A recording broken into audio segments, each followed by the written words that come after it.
Hello everyone, I am Andrew Jordan, also known as the 12th Guy here on YouTube, and today is another episode of my weekly video challenge series. Remember when I said they were going to be here to stay? I was being serious. Without further ado, let's get started.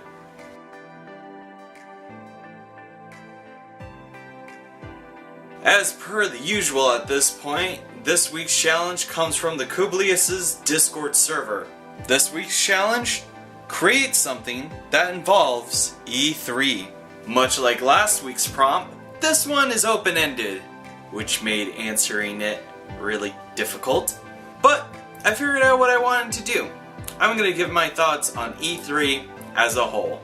Wait, before we begin, I would just like to say that while I was writing this, I realized that it's going to be a bit too long if we did E3 as a whole for one video. So for today's episode, we're going to do Nintendo. For next week's episode, we're going to do Sony. And for the week after that, we are going to do the Microsoft/Xbox conference. So like I said, this week we're starting with part 1, Nintendo. Now let's jump in.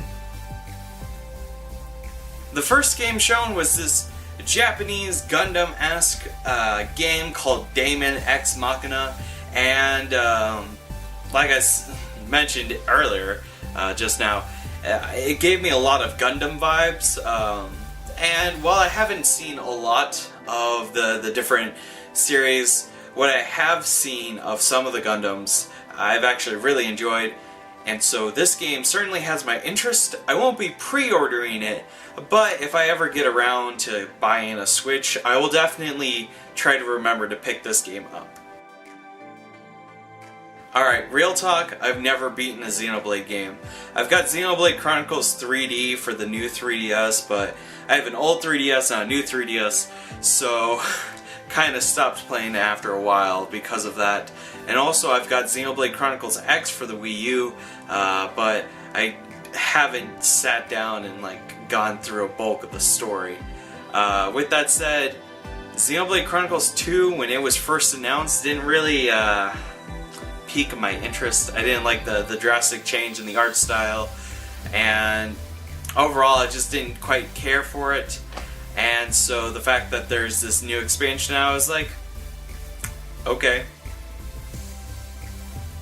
Alright, so the real reason that Pokemon Let's Go Pikachu and Eevee were in the E3 Direct was just to be like, hey, if you get the Pokeball Plus, you get Mew inside of it, so that way you don't have to push the truck near the ocean liner.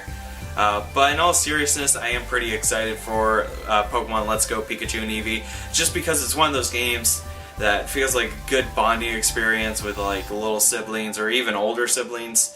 Just something about it really intrigues me. And also some of the changes have some of the die-hard fans in a tizzy, but I'm just like, hey, why don't you sit down with an open mind? I know that's scary, but sit down with an open mind and actually look at these changes and realize that, you know, it's probably for the better. And this is a spin-off, not the next entry. Next entry is coming next year, alright? So calm down.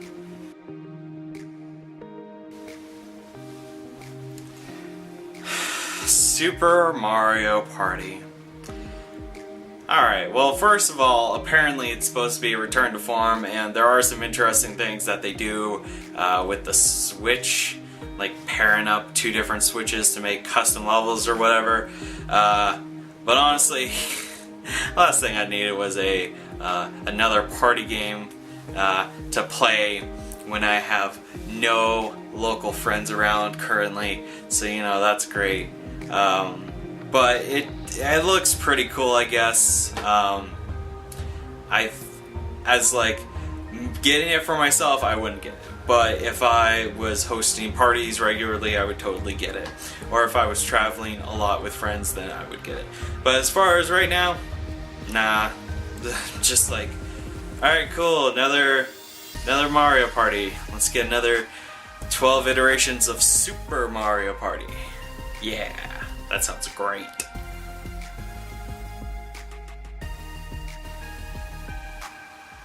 A new Fire Emblem game? Okay. I mean, the only Fire Emblem game that I own is Sacred Stones that I got through the Nintendo 3DS eShop Ambassador program.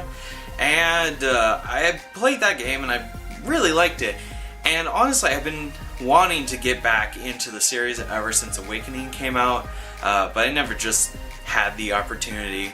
This one looks really good though, and one of the only changes that I could see was the fact that when you go do your battles, you're controlling entire armies instead of like these little attack squads or whatever. So it definitely has my interest piqued. And like Daemon X Machina, if I ever get a Switch, I'll make sure to try to pick this up. Fortnite, but it's for the Switch. That's it. Overcooked 2. You know, I've actually wanted to try to pick up the first Overcooked game, just because it seems like a truly fun party game, like one of those things that like tears you apart worse than Monopoly, but at the same time gets you to cooperate a lot better than Mario Party. And so just what I've seen the gameplay footage of, you know, Overcooked and Overcooked 2, I'm just like, yes, this would definitely be a fun party game. And the fact that, you know, it's on the Switch, which makes it portable, it makes it so much better. It's got more points than Super Mario Party. I would definitely pick it up. If I was given Overcooked 2 or Super Mario Party, I would go with Overcooked 2. Just because it's a few of my favorite things. It's a game about cooking, it's a party game, and it tears friendships apart. What more could I ask for? Killer Black Queen. To be honest, I don't know what to think of this game. It's one of those where like I would need to like be there to experience it, either at a convention or at a friend's house to really understand what it's about. But I mean, it's kind of hard for me to form an opinion from like such a short video of it. But I did sort of get some Awesome Knots vibes from it, so I mean, I guess that gives it some points. Hollow Knight. Well, for starters, from what I've seen of it, the movement and the combat look pretty solid. But it is on other platforms, and honestly, if I had any interest in it, I would have already picked it up by now, or I would have picked it up later.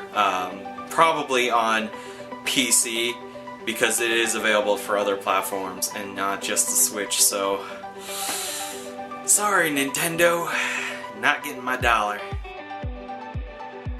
Holy crap. Octopath Traveler. Woo! It's how should I say, gorgeous. It has definitely been the one of very few games that I've looked at in a trailer or in a gameplay video and just been, whoa, that game looks awesome. But, I mean, well, we'll get to that in a minute. I do like the fact that all the characters and monsters are in sprite forms and they're in the 3D world, but this is where the but comes in. But I'm not necessarily a big fan of JRPGs. I mean, I'll play them on occasion, but I wouldn't buy a JRPG at full price, so I couldn't tell you if I would pick this game up at all.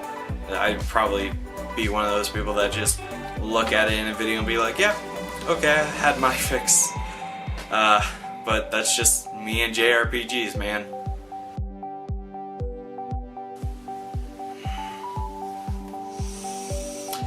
Super Smash Bros. Ultimate. It's, well, it's every single Smash game ever made put into one.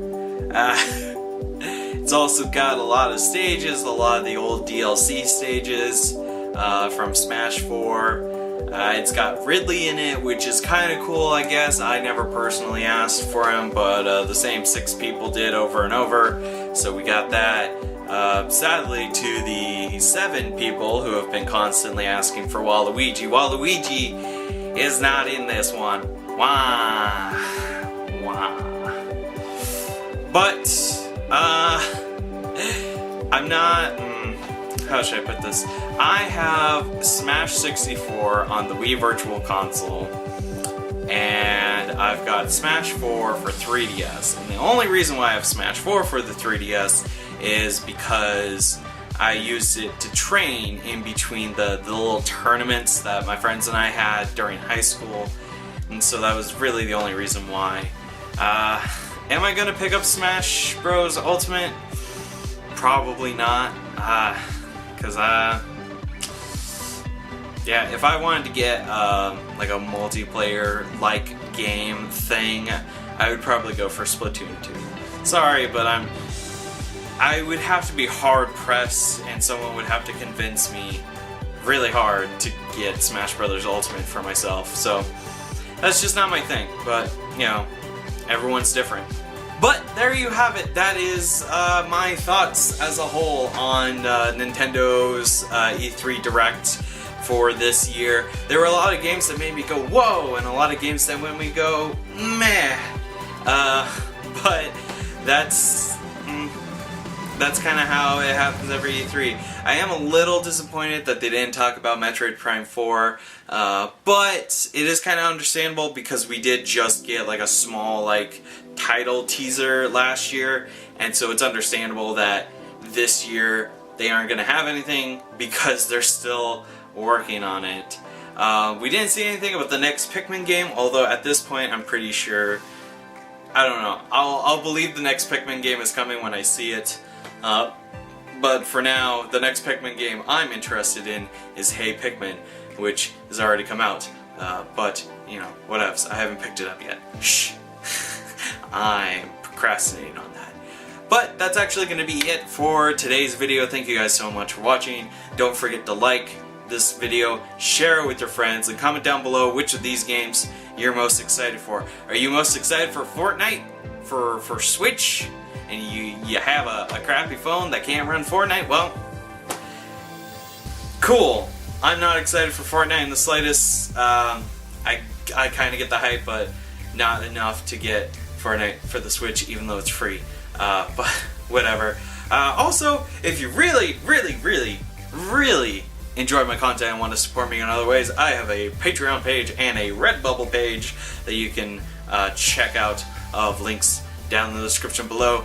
But, like I said, that is the end for this video. Thank you guys so much for watching, and I will see you guys next week for part 2, Sony. Alright? See you guys then.